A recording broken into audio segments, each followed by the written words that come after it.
Hi, fourth graders. Welcome back to Reading Class. Happy Tuesday. I hope you had a great long weekend. This week, we are going to continue talking about different nonfiction text structures. Last week, we talked about comparing and contrasting, and this week, we are going to talk about cause and effect. So first, let's talk about what does it mean when we say cause and effect. So the cause of something is the reason why something happens. So what made it happen or why something happens. And the effect is the result of what happens. So the result or the outcome, what happens after an incident. And our cause and effect is a chain of events. Once you have a cause, you're going to have an effect, and you can't have one without the other. So these are some words that as you are reading a nonfiction text might signal a cause and effect relationship. So as you are reading a nonfiction text, and this week as you are completing your assignments, you're going to look for these words to find those cause and effect relationships. So some of those words are according, if then, led to, consequently, as a result, in order to, this caused, because, for this reason, due to, resulting, so, since, this is why, and therefore. So why is this important? Why is it important that we understand a cause and effect relationship when we're reading a nonfiction text? Good readers will ask themselves, so what happens and why did it happen?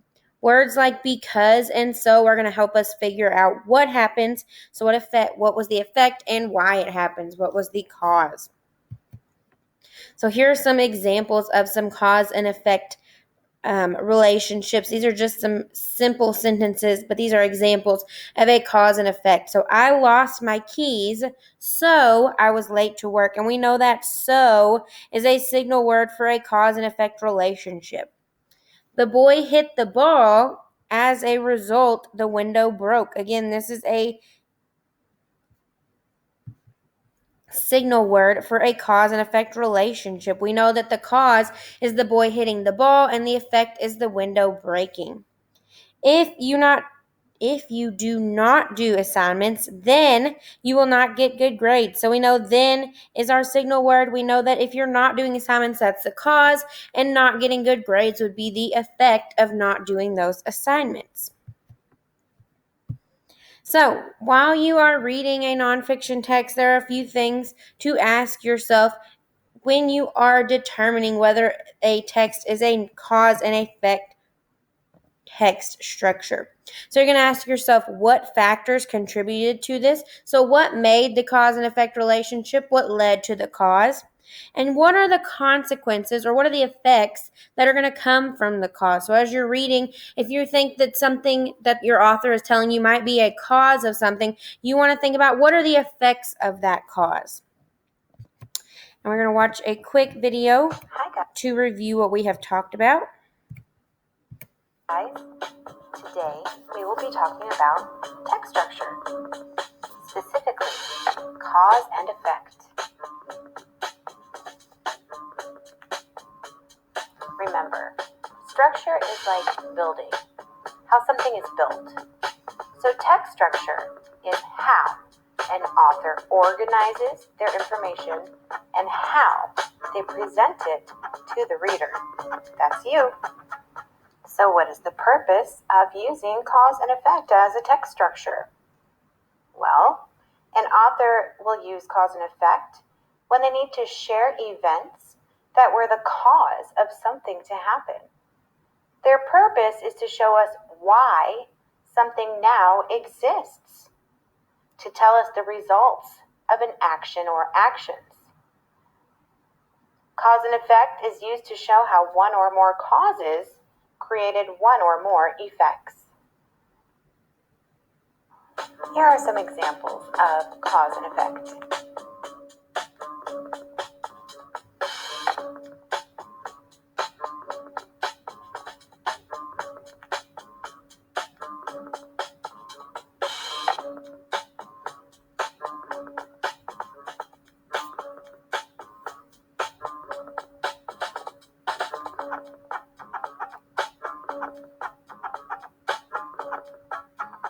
So when will we see a cause and effect text structure?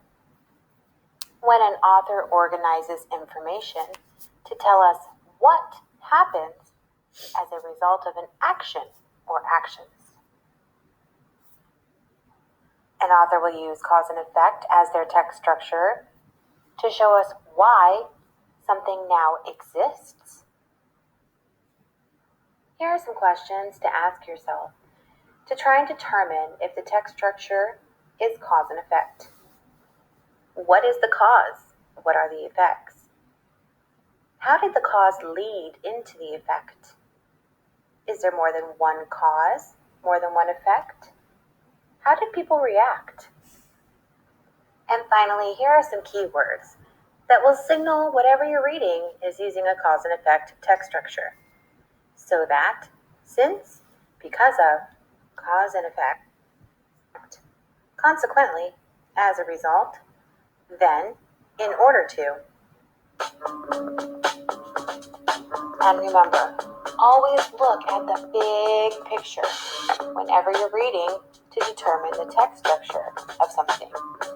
Keywords are great, but just because you see one word like because or so doesn't mean the entire passage is cause and effect. Now, if you see those keywords repeated throughout or after one huge idea, then chances are you're reading a text structure that is cause and effect. Okay, so let's talk about your assignment today. In your reading classroom, you are looking for something called Tuesday Cause and Effect Weathering. When you open up your slideshow, everybody should have their own copy, so don't worry about messing up or typing on somebody else's. You are going to see a passage. You are reading about weathering and how that changes the earth. And on your graphic organizer, you are going to find two causes and two effects. So what were two cause and effect relationships that our passage told us? What happened and what was the effect of it? And you are going to type those on your graphic organizer. Now make sure as you are filling in your graphic organizer, you are filling it in complete sentences, and make sure that you are answering the whole question. So what is the cause? That should not just be one word. And what was the effect? That should also not just be one word. When you are finished, make sure you come back to your reading classroom and hit mark as done or submit so your teacher knows you are finished. In your reading classroom, under reading resources, there is a cause and effect anchor chart that you can use this week as you are filling out and finishing assignments. And this can help you remember what a cause and effect relationship is, some clue words, and some examples of a cause and effect relationship. And just another reminder that I will have office hours this afternoon from 2:30 to 3 o'clock. If you have any questions about this week's assignments, last week's assignments, or just need to get some reading work done, I will be there. Good job, fourth graders. Have a good rest of your day, and I will see you on Thursday.